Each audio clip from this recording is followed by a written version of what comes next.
Hello, Aquarius. It is time for your February 2025 reading. We're going to start off, as usual, with an oracle card to see what your primary energy or theme for the month of February is. And you have I voice my vision with reverence, I yield my influence wisely. And then the symbol we have on here is Leo. So I'm going to take that as this has to do with something to do with creativity. Some creative project maybe you're working on or you want to work on, or maybe a form of creative expression, because you're an air element, so you have to do with communication. Air in general has to do with communication, information. And Aquarius is kind of about, a little quirky, bigger vision things. So sharing your vision or putting together a picture or a presentation about your vision for a project or maybe some creative thing that you want to work on. So voice my vision with reverence. Honor that. Respect your own work. Give it a place of honor. Treat it with respect and deference almost, is the vibe I'm getting here. And then I yield my influence wisely. What can that mean? You know when to leverage your connections and when to respect their boundaries. You know when you need to push, and you know when you need to sit back and let them ponder it, let that things percolate, if you will, so that they can have time to.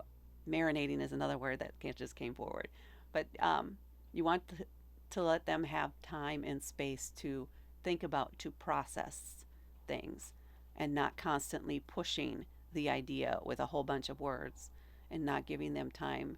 So the power is going to be in the pauses, is what I'm hearing. There is power in the pauses. So your presentation doesn't have to be super wordy. You don't have to try to fill space with words. Fill spaces with silence.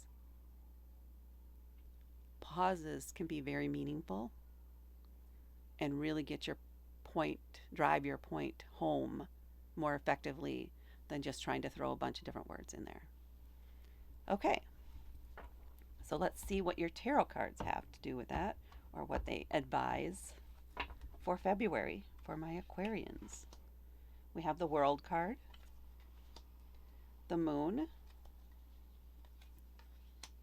the Wheel of Fortune, the Eight of Cups, and the Fool. And you have a lot of major arcana cards here this month. So there's a significant event or something going on with you that's going to shape your future, possibly for the next several months, if not a couple of years. Because we're coming off the end of one journey and then leaping off into this new thing. So to me, overall, the vibe is that this presentation is going to be very successful, especially if you don't try to make it sound, if you don't try to fit your vision into what you think somebody else wants it to be. That's the best way I can think of to say that. It needs to be your vision. It needs to be true to you. They need to be able to sense your passion for it. So it needs to be a presentation where you're treating it again with your respect and honoring your passion for this project. Because they're going to be able to sense if you're just trying to, if you're trying to fit it into what you think they might be wanting, you're not going to be passionate about it. Your energy is not going to be the same as if it is something that you truly believe in and you believe in every word that you're saying. That's the important aspect here. So keep that in mind. We got a lot going on.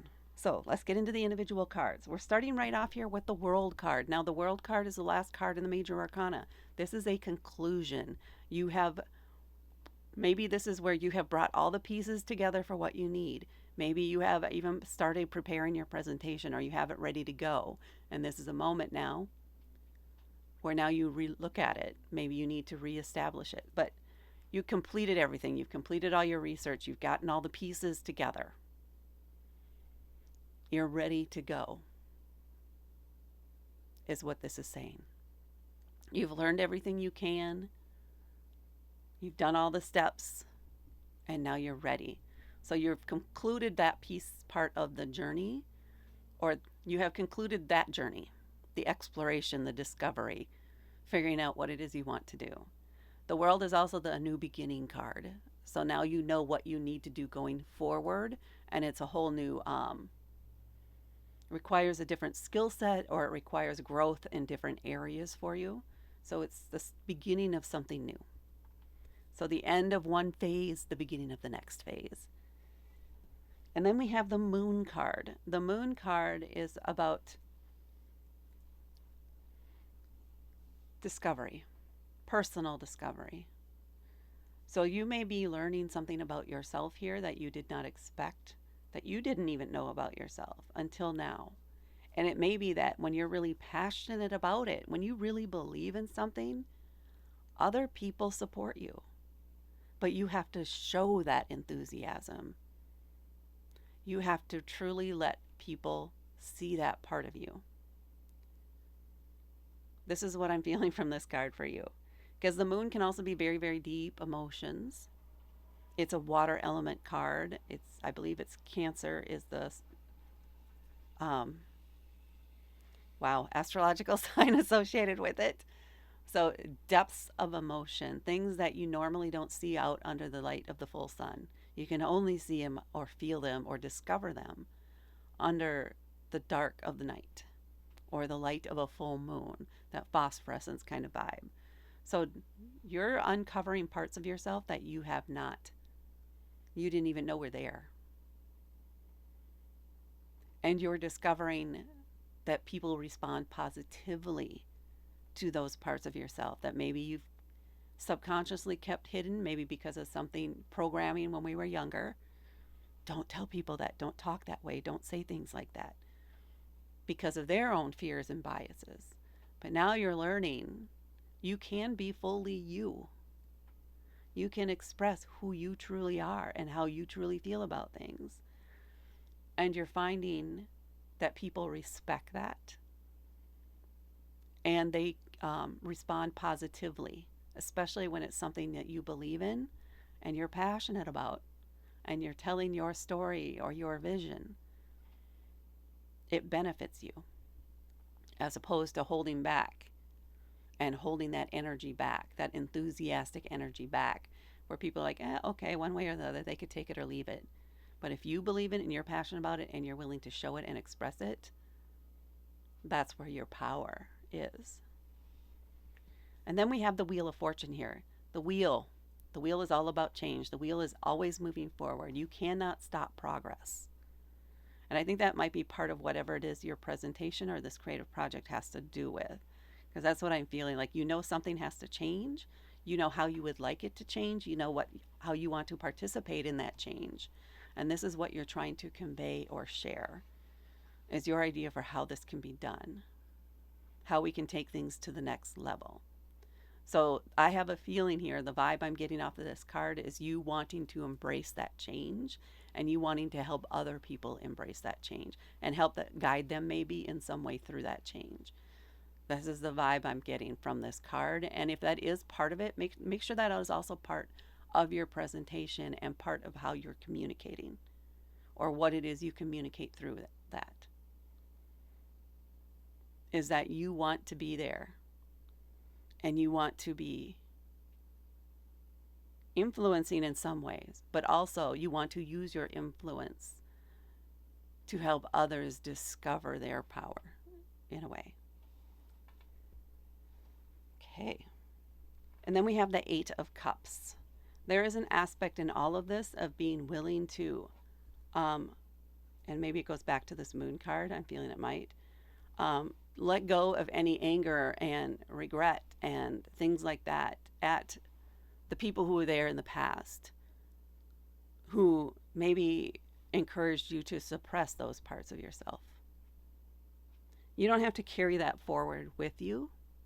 You can let that go and release it and say, I'm not going to hold on to that. I understand that those are fears that you have there, but they're not part of me now. And I understand that your desire was to protect me and keep me safe because those are things that you feared. But those are not things that are part of my journey anymore. So it's setting yourself free from those emotional restraints of the past that were programmed in.